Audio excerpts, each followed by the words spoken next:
अस्सलाम वालेकुम नाज़रीन, आप यूट्यूब चैनल देख रहे हैं। मैं इमरान खान हूँ। सबसे पहले इमरान खान साहब की जो मुलाकात हुई है ये बहुत इंपॉर्टेंट है अली अमीन गंडापुर साहब से, और उनकी बहन ने आके सारी स्टोरी बार बताई है। गंडापुर साहब तो फिलहाल बात करके नहीं गए, लेकिन इतलात आ जाएगी कि उनके साथ क्या बातचीत हुई है, वो क्या तफसीलात बताना चाहते हैं वो खुद बताएंगे, क्योंकि इमरान खान साहब से उनकी बड़ी तफसीली बातचीत हुई है। इसमें अली अमीन गंडापुर साहब है, वज़ीर आला खैबर पख्तूनख्वा, और उनके साथ बैरिस्टर गौहर साहब थे और अलीमा खान साहिबा थी। तो इन लोगों ने जाके इमरान खान साहब से मुलाकात की है, और इमरान खान साहब ने एस्टेब्लिशमेंट से मुज़ाकरात के लिए अली अमीन गंडापुर और बैरिस्टर गौहर को इजाज़त दे दी है, ये अलीमा खान साहबा ने बताया।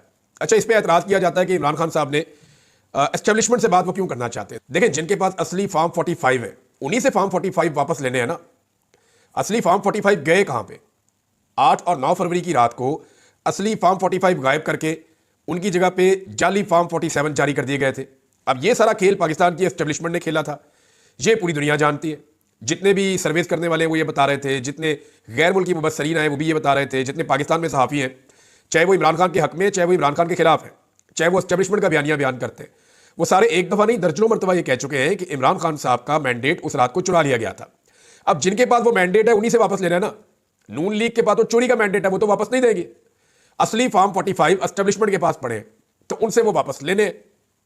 अलीमा खान साहबा ने बताया अडियाला के बाहर मीडिया से गुफ्तगू करते हुए कि बानी पीटीआई से तवील मुलाकात हुई है और 24 नवंबर बहुत अहम दिन है।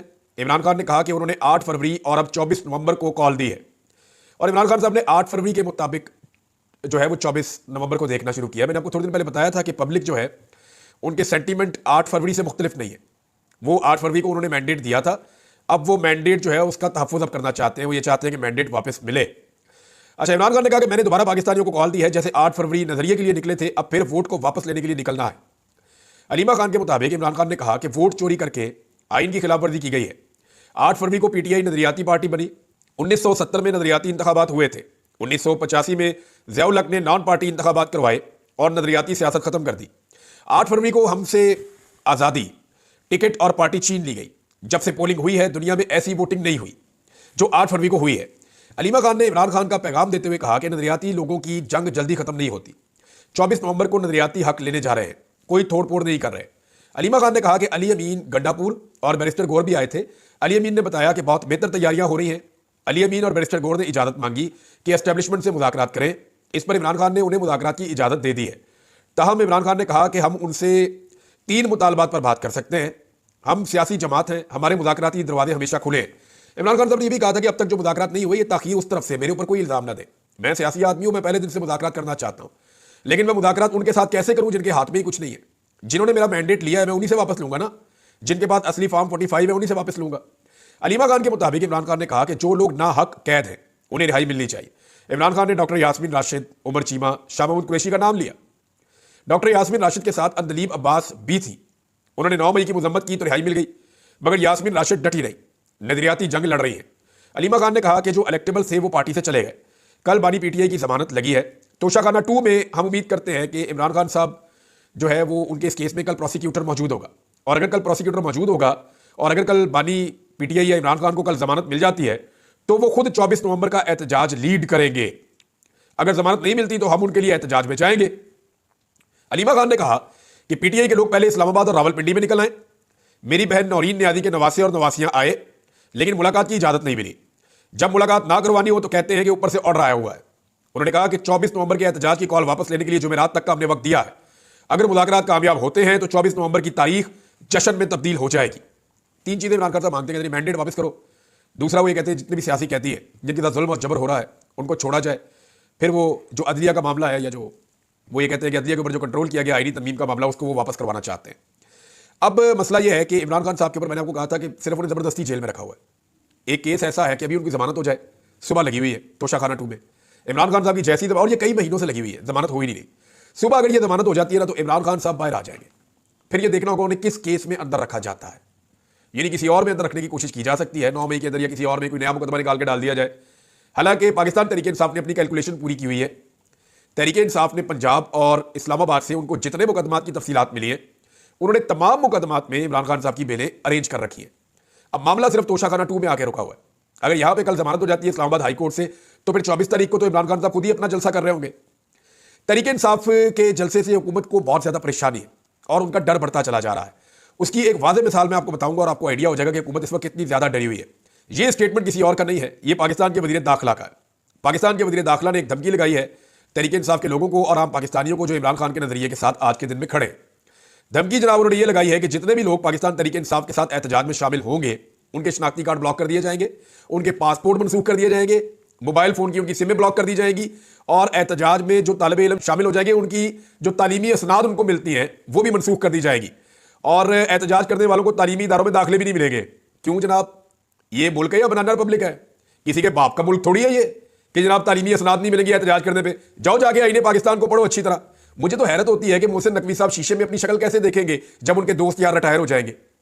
यानी उन्होंने कभी भी हमेशा इस ओहदे पे रहना है या मरते दम तक चौथी तकबीर तक इसी ओहदे के ऊपर रहना है? मोहसिन नकवी साहब ने जाना नहीं इस दुनिया से या इस ओहदे से, तो क्या शक्ल दिखाएंगे वो और उनकी आने वाली नस्लें? यानी एहतजाज का हक आईने पाकिस्तान में लिखा हुआ है कि आप पुरअमन एहतजाज कर सकते हैं। वो कहते हैं जी जो एहतजाज के लिए निकला मैं पासपोर्ट भी खा जाऊंगा, आईडी कार्ड भी खा जाऊंगा, तालीमी संदे भी ले लूंगा, इदारों में दाखिले भी नहीं होने दूंगा, करियर तबाह कर दूंगा। क्यों कर देंगे जी? हलवा है, तबाह कर देंगे। ये 1 मिनट में अदालतें उड़ा देंगी ये सारा कुछ। ये सिर्फ जो है वो धमकियां हैं।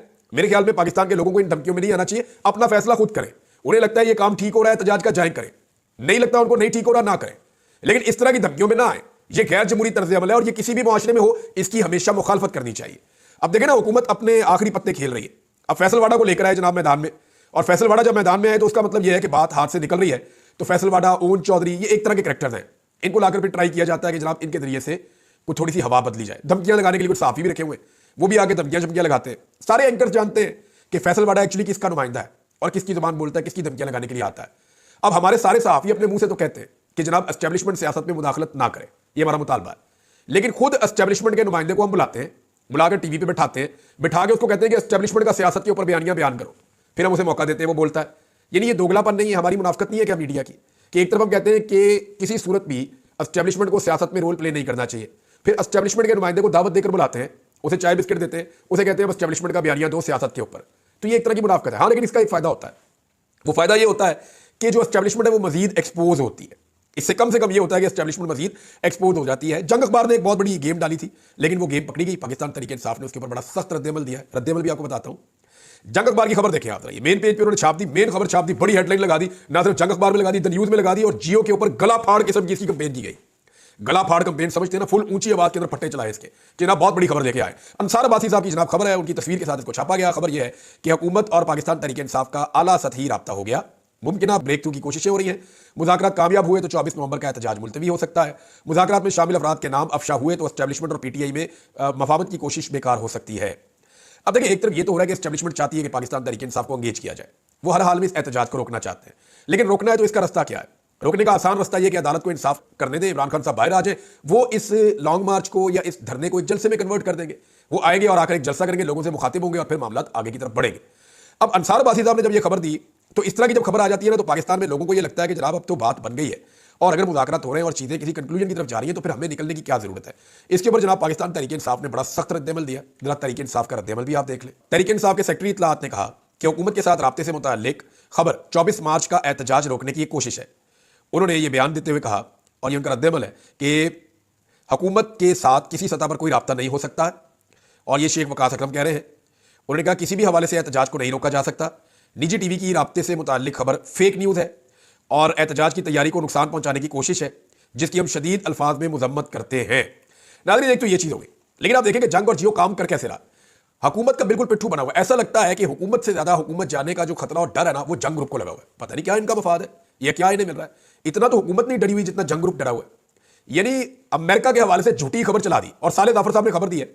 खबर क्या दी थी? पहले जरा वो सुर्खी आप देख लें जो साले जाफर साहब ने दी थी। हुकूमत ने खुद ही कहा जी हमने ऐसी कोई बात नहीं की, हमारी अमेरिका से आप लड़ाई ना करें, हम इतने जोगे नहीं है। तो खबर देखिए आप, जंग ग्रुप के मुताबिक जो खबर दी हुई थी वो खबर क्या थी साले जाफर साहब ने, कि हुकूमत पाकिस्तान अमरीकी कानून साजों की जानिब से सुबकदोश होने वाले अमरीकी सदर जो बाइडन को इमरान खान की कैद के हवाले से जो खत लिखे गए हैं उनको कोई अहमियत पाकिस्तान नहीं देता।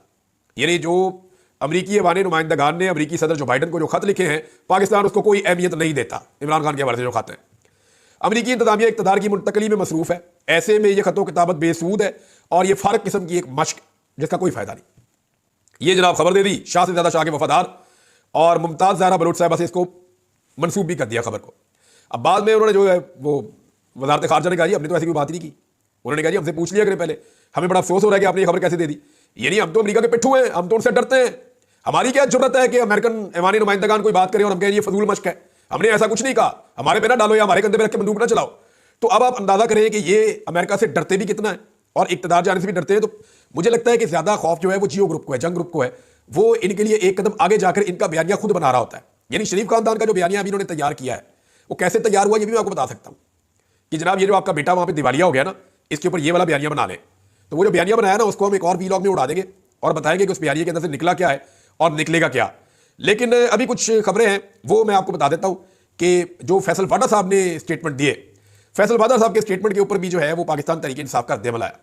और तहरीक इंसाफ ने फैसल वाडा के स्टेटमेंट के ऊपर, यानी फैसल वाडा ने कहा जनाब कि ये हो जाएगा वो हो जाएगा, 9 मई के मजीद बंदे ढूंढे जाएंगे और छांट पटक की जाएगी, ये और फिर खौफ फैलाना शुरू कर दिया। कोई नहीं आएगा, कोई आना नहीं चाहता, लोग भाग रहे हैं, कोई बंदा 50 बंदे भी नहीं निकाल सकता, यहां कोई नहीं पहुंचेगा, डंडे बड़े पड़ेंगे, मार बड़ी, ऐसी बातें कर करके जो हमेशा से करते हैं।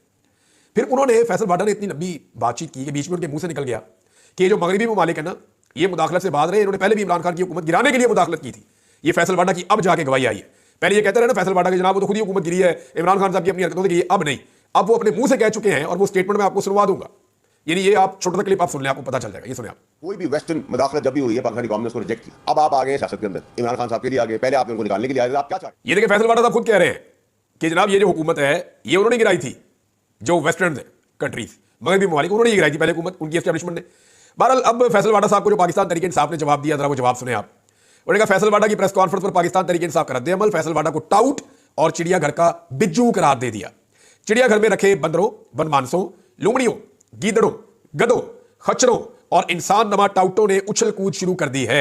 और यह सिर्फ इसलिए हो रहा है कि पाकिस्तान तहरीक इंसाफ का एहतजाज कामयाब होने जा रहा है और लोग बहुत बड़ी तादाद में निकल सकते हैं। अच्छा, अमेरिकन पिट्ठूगिरी के हवाले से एक और बड़ा जबरदस्त स्टेटमेंट आया हुआ है, वो मैं आपको जरूर सुनाता हूं। ख्वाजा आसिफ साहब ने बड़े अजीबोगरीब काम शुरू कर दिए हैं, लेकिन वो मैं आपको बताऊंगा अगले व्लॉग में। लेकिन अभी एहसन इकबाल साहब ने जो काम किया, एक तो एहसन इकबाल साहब ने, आपको याद होगा जब डोनाल्ड ट्रंप अपोजिशन में चले गए थे या इलेक्शन हार गए थे, तो एहसन इकबाल ने डोनाल्ड ट्रंप का बहुत मजाक उड़ाया था, उनके खिलाफ बहुत सारे स्टेटमेंट्स दिए थे। फिर जैसे ही डोनाल्ड ट्रंप इलेक्शन जीता तो एहसन इकबाल ने फौरी तौर पर तमाम अपने ट्वीट्स डिलीट करना शुरू कर दिए। यानी मुझे हैरत होती है कि इन्हें गैरत भी नहीं आती, मुझे हैरत होती है कि इन्हें ऐसे भी नहीं लगता कि यार कोई लोग क्या सोचेंगे हमारे बारे में। यानी मैं शर्म भी नहीं आती इन्हें ना। आदमी को थोड़ा सा तो साहिब किरदार होना चाहिए कि जो मैंने बात कह दी है मैं थोड़ा सा तो अपनी बात के ऊपर खड़ा हो जाऊं, लेकिन ये अपनी बात के ऊपर खड़े ही नहीं होते। अब जनाब एहसन इकबाल साहब के हवाले से जो खबर छपी है, छपवाई गई है फरमाइश करके, खबर क्या कहती है कि डोनाल्ड ट्रंप की सदारत में इनकलाबी नताइज हासिल कर सकते हैं एहसन इकबाल। अंदाजा करें, पहले उसकी बुराइयां करके उसकी ट्वीटें फिर डिलीट की जब वो जीत गया, अब उसकी जो है वो तारीफों के पुल बांधना शुरू कर दिए। ऐसे ये चापलूस किस्म के लोग, ये पाकिस्तान का जो आर्मी चीफ आता है ना उसके साथ भी यही करते हैं। जो चला जाता है उसको ये गालियां देना शुरू कर देते हैं, जो मौजूदा आर्मी चीफ होता है उसको अबू बना लेते हैं और जूते पॉलिश करना शुरू कर देते हैं। ये आज भी यही कर रहे हैं, हमेशा ये करते हैं। अब एहसन इकबाल क्या कह रहे हैं, नई अमरीकी इंतजामिया के साथ शराकतदारी को नई जहत देने का सुनहरी मौका है। दिफाई ताउन से शुरू ताल्लुकात मजबूत तरक्याती शराकतदारी बन गए हैं और बहुत सारे शोबों में बड़ा ताउन होगा। और जनाब जो और ये शिरकत करते इस्लामाबाद में यूएस एड की तकरीब में, वहां पे जनाब अली ये खिताब कर रहे थे। आप अंदाजा कीजिए, ये पल में तोला पल में माशा, ये इनकी टोटल औकात है। इस वीलॉग को यहां रोक लेते हैं, कुछ चीजें आपके साथ और शेयर करता हूं नेक्स्ट वीलॉग में। अब तक के लिए इतने, अपना ख्याल रखिएगा, अपने चैनल का भी। अल्लाह हाफिज।